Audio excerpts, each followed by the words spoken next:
Gabor, you turned 80 a few months ago. 2 months ago, yeah. How is that for you? Well, we had a really nice party. And my children came and they wrote us some songs and they performed them, and close friends were there. It was a very warm, we had wonderful Palestinian food catered, and it was a really good time. And it felt like I've arrived somewhere, and nobody ever imagines being 80. I mean, do you imagine ever being 80? Yeah, it's funny as you ask that question. No, you think about lots of things in life. Yeah. I do imagine sometimes what it might be like when my wife and I are old and what we might do together. Yeah. But no, I can't say I've ever imagined actually being 80 years old. Yeah, and at some point it would have struck me as such an impossibly geriatric number, At this point it's just a number, and it's almost meaningless.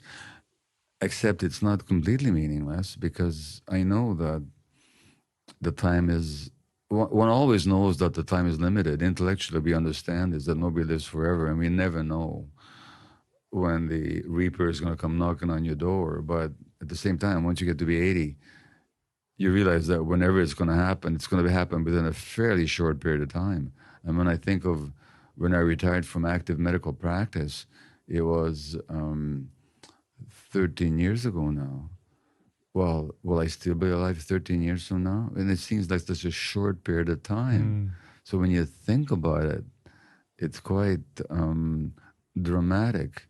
But on the other hand, from a moment to moment and day to day, it just doesn't make any difference. Yeah. There's something about the number 80, I think. And of course, we know it's just another day and it's just a number. But does something change when you wake up and your family and your friends celebrate, hey, Gabor, you're now 80 years old? Yeah. Does it in some way change the way you see yourself, or I guess reflect differently on who you are and where you are in your life? On most days I can say this, and not on every day for sure, but as a kind of ease has entered my life.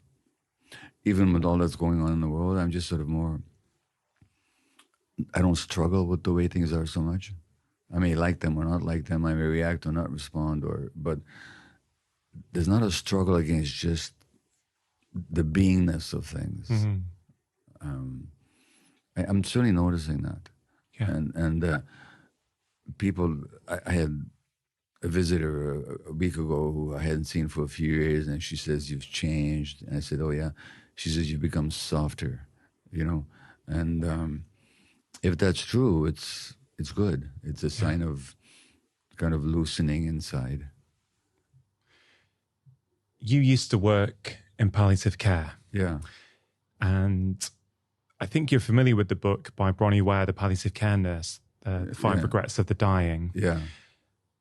What I thought would be interesting today for our fourth conversation on my podcast together is to maybe go through each of those 5 regrets, because I'd love to know from your perspective what each of these regrets says about where we are, who we are, what things are important to us. Yeah. And so the first of those 5 regrets is, I wish I had the courage to live a life true to myself, not the life others expected of me. Yeah. And so let's keep in mind that, like when I used to work in palliative care, which I did for 7 years, and this nurse who wrote the book, she's Australian, and she wrote the book about 12 years ago now. They weren't talking about people dying at old age. They were mostly, it's about people dying before their time. And so the regrets that they had as their terminal illness, usually malignancy or perhaps chronic autoimmune disease, brought them to the end of their physical existence. What did they regret? And the top one was, I wish I had the courage to live my own life rather than the one that people expected of me. I would reframe that, because there's a deep truth in it. And as you know, and perhaps we've talked about, from my point of view, very often the people that do develop chronic illness are people that have suppressed their own true selves for the sake of being accepted to others. And that self-suppression has deep physiological consequences on the immune system, on the nervous system, on the heart, and so on. So that self-suppression is also physiological self-annihilation in some ways. But when she talks about courage, that's a self-judgment. They're saying to themselves, I wish I'd had the courage, as if it was a question of cowardice. It isn't. It's a question of programming. Like, you and I are both parents. We know this. No infant is born suppressing themselves. No infant enters the first day on this earth trying to please anybody. They're just being purely themselves. Yeah. Expressing their joy when it's there, expressing their upset, their distress when that's dominant, but they're purely themselves. So that what she calls courage, or what these people call courage of being myself, is actually a trauma imprint that for some reason they learned early in life, that to be themselves is to court rejection by their environment. So it's not a lack of courage. You can't talk about a 1-year-old lacking courage or a 2-year-old. It's simply an adaptation. Now, later on they say courage, but really that courage or the lack of it is a shorthand for something happened to me that I gave up my true self for the sake of being accepted. Yeah. And that cost me. First of all, it cost them in terms of physical illness, but also cost them in terms of self-respect and dignity. It's a major one. Yeah. Are you living a life at the moment that's true to yourself? I am now. I sense that I have. I believe that I am. That doesn't mean every second I do, but on the whole I do, and it feels really good. And I know you and I had dinner last night, and you were telling me that you're finding yourself far more self-expressed and comfortable with who you are than you used to. So that's the good news, people, is that this is a process that can continue for a lifetime. Yeah. But I really see that people who suppress themselves really suffer. So that first regret, I wish I had the courage to live a life true to myself. I'm really glad you picked out the word courage, because that word also stands out to me. Yeah. It's very interesting to use that word. Yeah. Well, it's a self-judgment, isn't it? It is. Yeah. I could have done better. I should have had the courage, is what that kind of says. Yeah. It's interesting, Gabor, you said when you turned 80, or as a consequence of you turning 80, you realize that, 13 years ago you gave it your medical practice. Yeah. Will you be alive in 13 years? That's very striking. Yeah. Are you afraid of death? In principle, I'm not, but I don't really know till I have to face it. I won't know how afraid I am until it confronts me, At this point, I feel healthy and I get to do what I want to do, and I have vigor and I have interests and excitement and love and likes and dislikes, and I'm quite alive, What happens when I have to confront the actuality of it? I have no idea how I'm going to respond. So sometimes I get fear around it. I mean, I don't want to give this up. I don't want to give up this life. But other times I say, well, if I do, I've lived and it's been good and there's not much to regret, So yes and no, but I won't really know until I'm up against it. You've spoken publicly before about your journeys with plant medicine. Yeah. Does that change anything for you, I guess, or has that changed anything in terms of how you may view what happens at the end of human life? Because many people will say for them it does change how they perceive themselves, how they perceive death, how they perceive what this experience of life actually really is. Well, specifically, as you're probably aware, they have done studies on end-of-life anxiety with psilocybin, so-called magic mushrooms. And people report spiritual experiences. Yeah. And people report a significant abatement of anxiety they had on dying. These are people who are terminally ill. And nothing that the medical profession could offer to reverse the course of their fatal illness. But they had much less anxiety about dying as a result of those spiritual experiences that were induced by taking the mushroom. Yeah. For me, I've never faced death in that sense. When I think of some of my psychedelic experiences, and if in retrospect I allow myself to sink into them, I can say in that state I would not be afraid of death.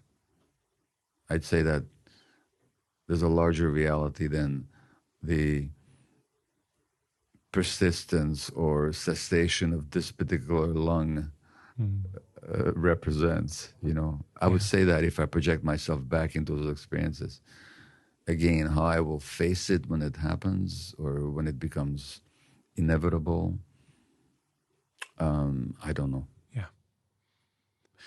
Society's view, or this society's view of people getting older, 80 seems to be the age where we often expect people to be doing less, you know, being less mobile, less vital. Not everyone, of course, but many. Yeah. You seem to be someone who has this love of life, this vigor, this message you want to share. You seem to be traveling all over the globe at, you know, pretty regular intervals. You've come into London for 4 days. You're going to help me do some teaching with doctors tomorrow, which is incredible. But a lot of 80-year-olds are not doing that. Yeah. Right? And the longevity space within medicine has really exploded over the last few years. People love talking about longevity, right? And I think we're missing something in our discussions about longevity. Well, I think there's a couple of things. But what do you think we're missing? I think it depends what you mean by longevity, first of all, right? Yeah. So, yes, some people want to know, how can I not necessarily live longer, but be independent, mobile, vital as long as I live? So health span versus lifespan. Yeah. And I get that. Yeah. But there's a lot of talk these days about extending lifespan, living to 150 and beyond, and all kinds of crazy stuff, right? And I don't want to stand in the way of human progress at all. One of my fears is that in pursuit of living longer, are we missing something about the beauty and the essence of what life really is? Life is finite. The fact that it's finite is what makes it so beautiful. Yeah. If we could live to 200, would we have even more of these regrets because we'd keep taking life for granted? You know what? You're talking my language, because to tell the truth, to coin a phrase, all this stuff about longevity bores me to death. You know, I just don't care. You know, what really matters is, what does this moment bring us, or what can we bring to this moment? You know, let the future take care of itself. You know, like Jesus says, take no thought for tomorrow. You know, and I really think that this longevity movement is a sign of deep social anxiety, when especially you get these rich people in California with their cryo technology of freezing the body, hoping that 100 years from now they'll be able to unfrozen and there'll be treatments for the, you know, it bores me. You know, what really matters is, for me, is what makes life meaningful and active and engaged in the present moment. And it's interesting, in English, we talk about growing older.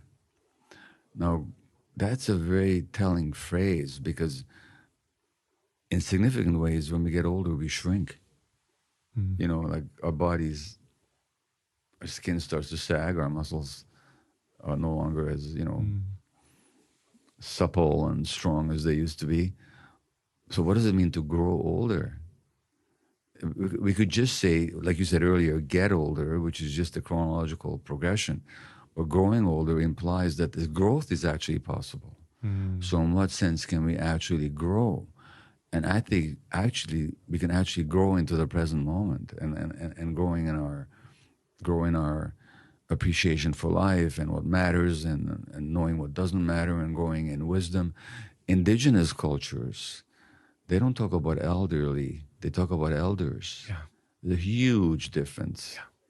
So I think there's a natural reverence for age that senior cultures would respect, and modern society kind of dismisses, you know. Now, do I wish that my hair was blacker and more curly the way it used to be? Yeah, I do, you know, and it wasn't gray and my hair wasn't thinning at the top, and I sure I wish that, but at the same time, I would not want to be as unconscious as I was when my hair was blacker and curlier, you know?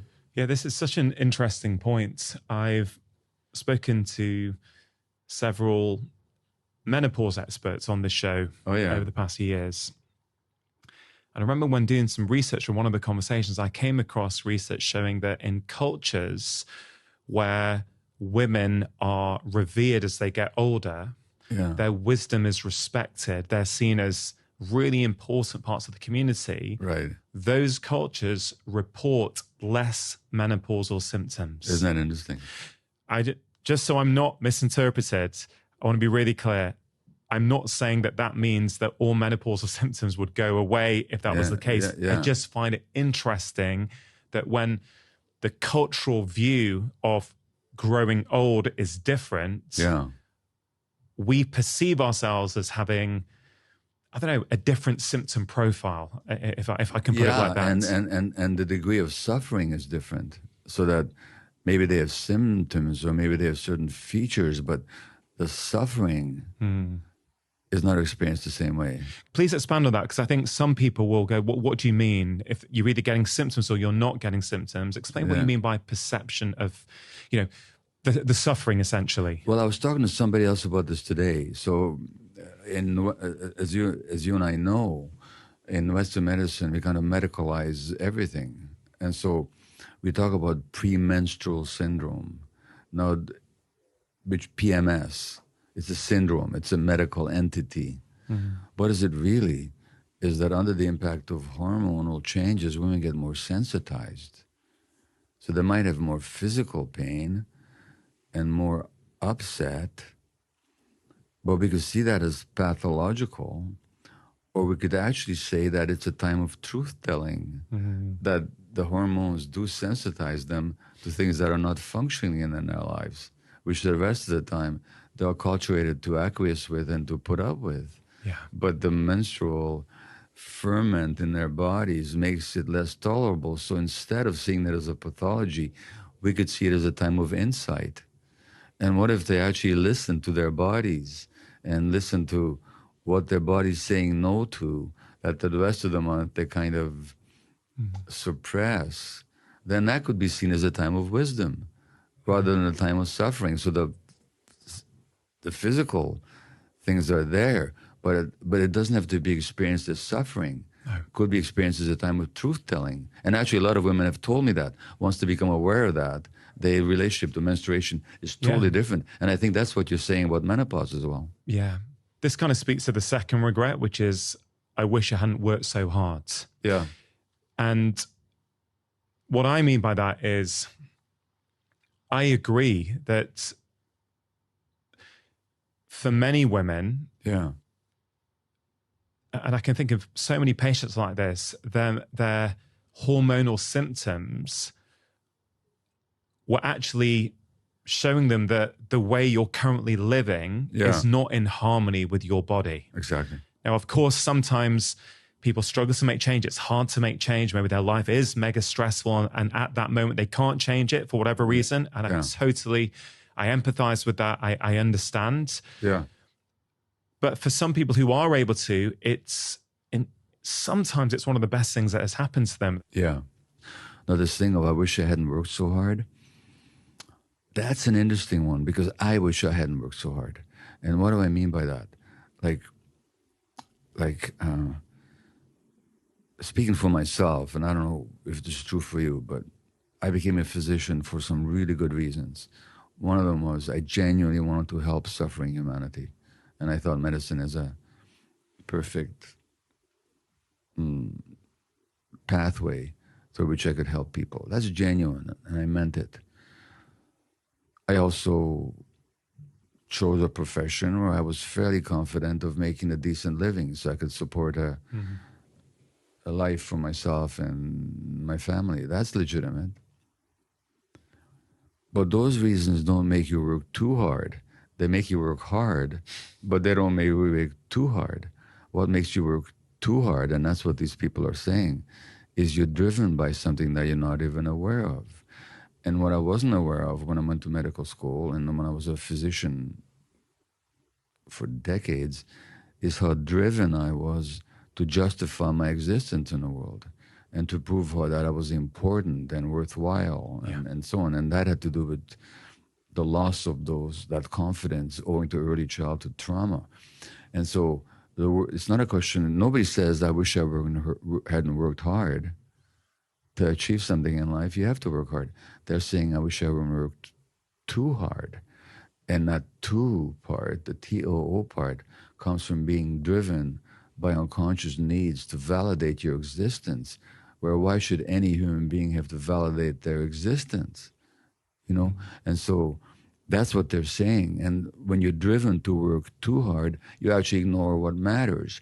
And what matters is what you were telling me last night about how much it matters for you to spend time with your family. So every summer you take a bunch of weeks away from your podcast and you just spend time enjoying your kids and your wife and your family.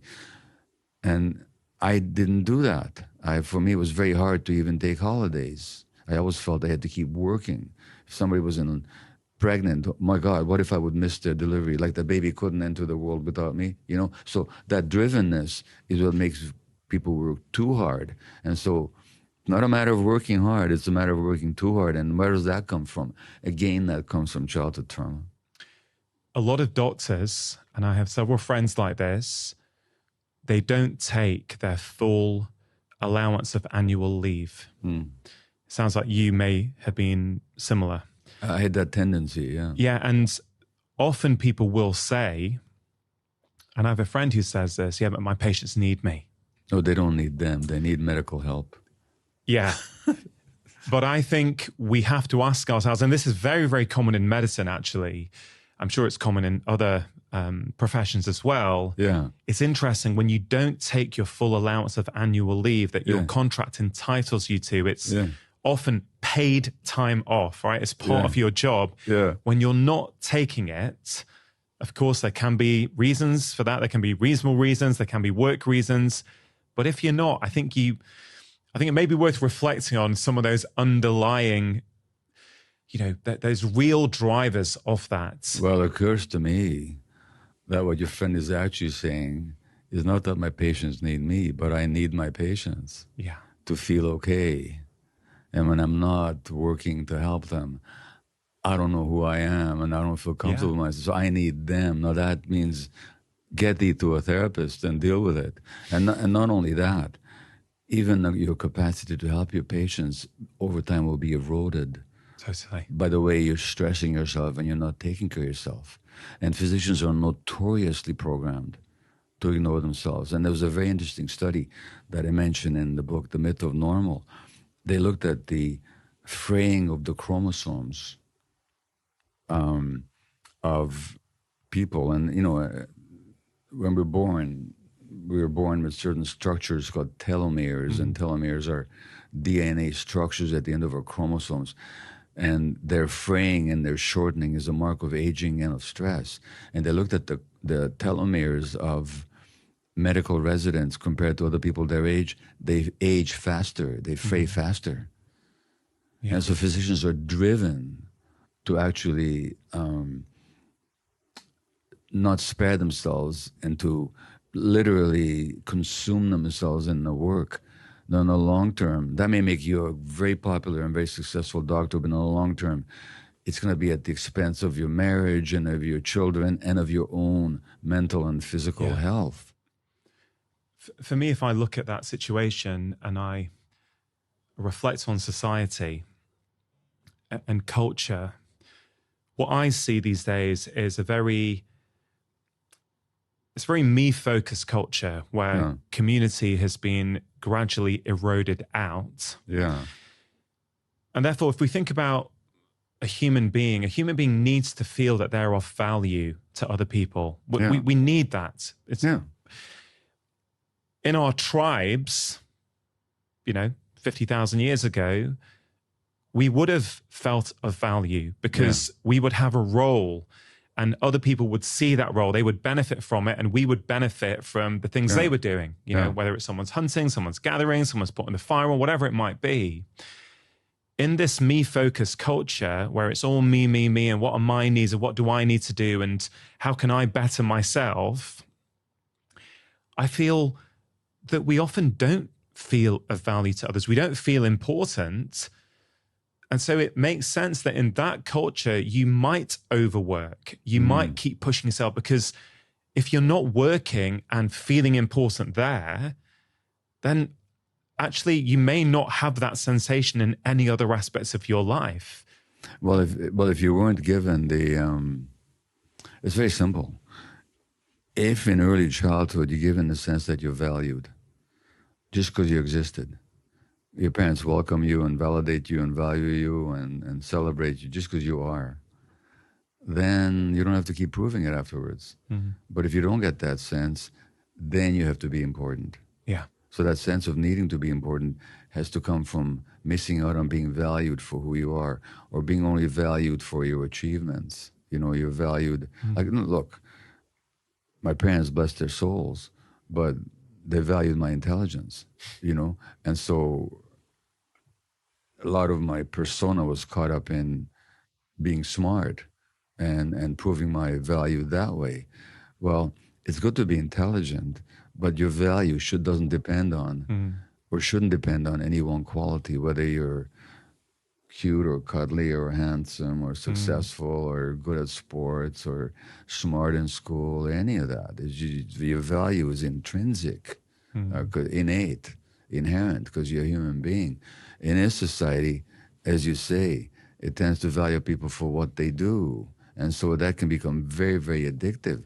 But again, going back to your friend who says, my patients need me, and you think about it, and I'm not accusing them of anything, but they're not realizing just how egotistical that statement is.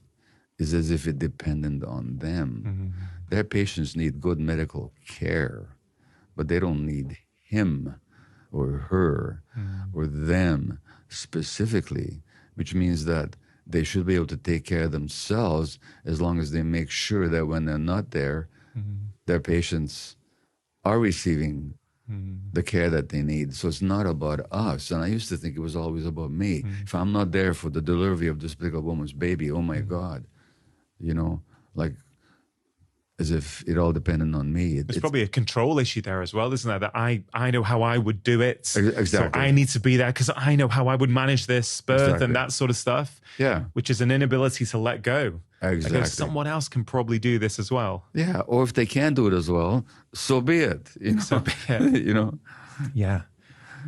As I was walking to the studio this morning, thinking about our conversation, the word impressive kept coming up for me.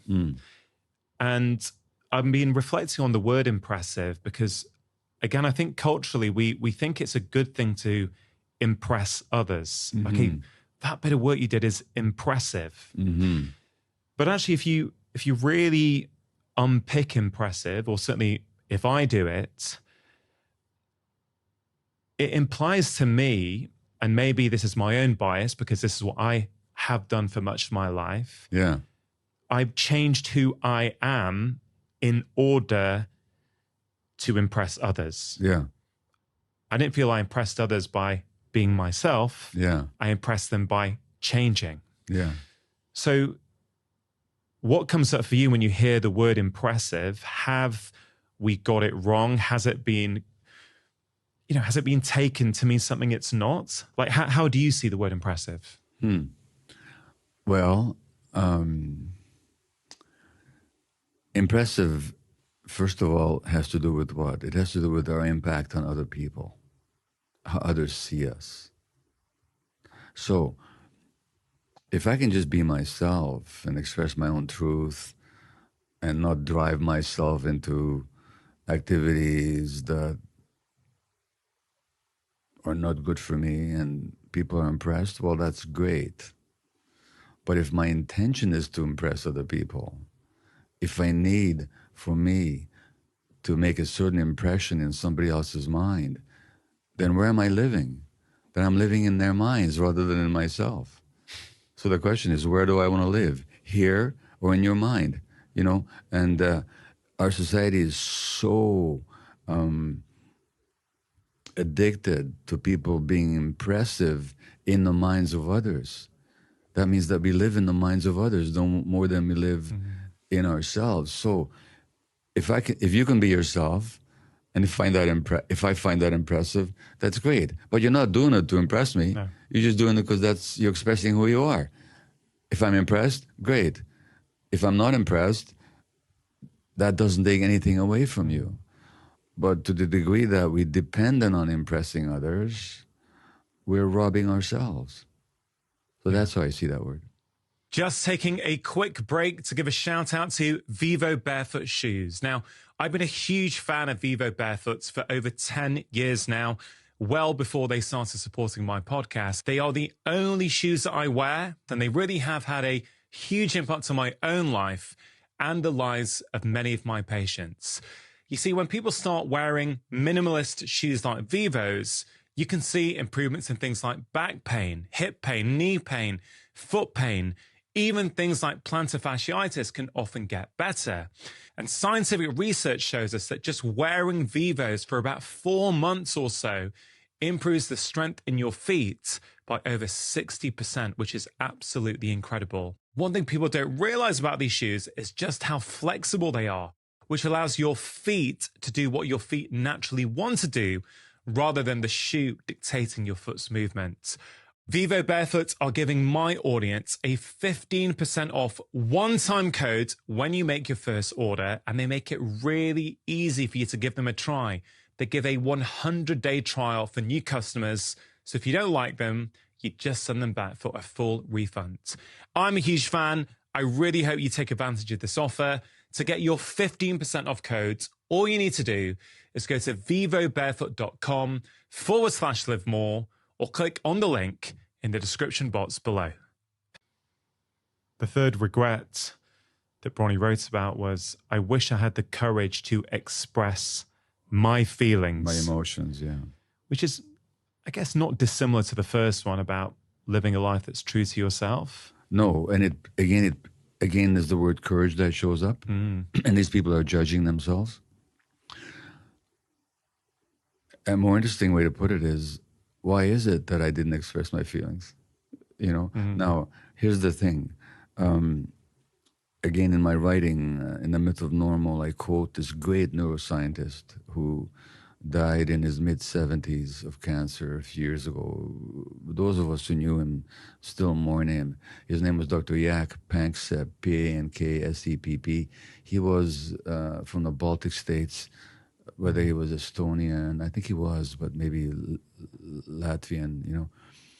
And he was an affective neuroscientist, so he studied the neurobiology of emotions. And he wrote a book called The Archaeology of the Mind. It's one of the seminal books of modern science.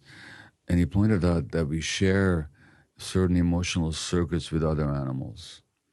So we have circuitry, and he capitalized these circuits, these systems. So the C-A-R-E, the care system. And there was a system for anger, system for fear, for lust, for playfulness, for joy, in other words, for seeking, which is curiosity, grief. And we share these brain circuits with other mammals. In other words, these emotions are not luxuries. They are emotionally, I should say, they are evolutionarily determined aspects of who we are. So if you take the care system, it's essential, because without care, the mammalian infant doesn't survive. There's got to be something in the parent's brain that drives that parent to take care of the infant, and something that's in the infant's brain that impels them to connect with the parent in order to be taken care of. That's just evolutionary biology. So we have all these emotional systems. Anger is one of them, as I mentioned. Fear, grief are others. And children, one of the emotional needs of children, when I studied and and interviewed experts on child development, one of the things I learned and write about is that one of the needs of children for healthy brain development is the freedom to experience and express all the emotions that come up for them. That's just necessary for health.